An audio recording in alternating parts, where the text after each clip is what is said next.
Bonjour les Jedi et bienvenue sur Star Wars Artefact.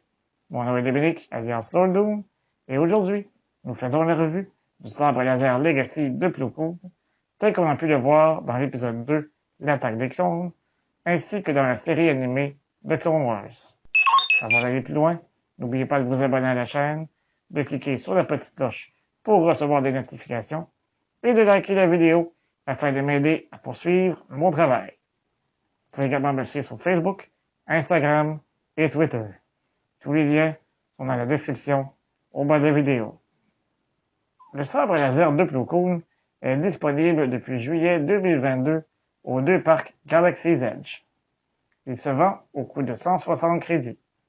À cela, vous devez ajouter une lame de 36 pouces vendue 50 crédits. Ainsi, l'ensemble vous revient à 210 crédits, soit environ 270 $ canadiens ou 195 €. Comme pour tous les autres sabres laser Legacy, vous le trouverez au Den of Antiquities de mon bon ami Doc Ondar. Sans plus tarder, procédons à la revue.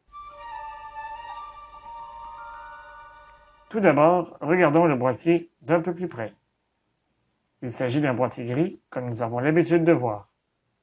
Toutefois, un motif noir a été ajouté sur le dessus de la boîte afin de le différencier de celle du sabre laser d'Obi-Wan Kenobi de l'épisode 1. Ce motif peut également être aperçu sur le plancher de la salle du Conseil des Jedi. Le format est celui d'un sabre laser Legacy standard. Au centre, on y retrouve le logo de l'Ordre Jedi. L'arrière-plan bleu nous indique que la lame sera de couleur bleue. Une fois le boîtier ouvert, on peut y apercevoir le sabre sur un tissu noir. Aucun autre accessoire n'est fourni pour ce sabre. Le sabre est de couleur argentée avec quelques accents noirs et bleutés. Regardons maintenant le sabre d'un peu plus près. L'émetteur contient plusieurs anneaux surélevés et l'espace entre chacun des anneaux est bleuté. La poigne comporte du relief qui nous permet d'obtenir une bonne adhérence dans la main. Pour sa part, l'espace entre les portions surélevées est de couleur noire.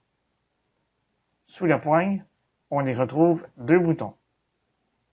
Le noir sert de bouton d'activation, tandis que le rouge servirait de régulateur de lame, mais il est purement décoratif dans ce cas-ci. De l'autre côté, on y retrouve un anneau Covertech afin de le fixer à la ceinture. Le pommeau est entièrement de couleur argentée avec quelques petits accents noirs. Selon le dictionnaire visuel de l'attaque des clones, cette portion sert aussi de segment du radiateur. C'est également cette pièce qu'il faut dévisser afin d'accéder au compartiment pour les piles. Comme vous pouvez le voir sur ces images, les lignes bleutées de l'émetteur, les lignes noires de la poigne et le pommeau argent sont les principales différences entre le sabre de Plo Koon et celui de Luminara Unduli. On peut également remarquer certaines similitudes entre le pommeau du sabre de Plo Koon et l'émetteur du sabre de Darth Maul.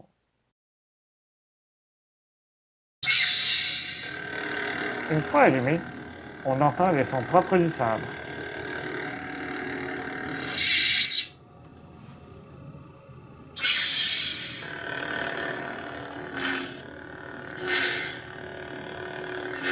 Lorsqu'il entre en contact avec quelque chose, la lame bleue émet un flash jaune.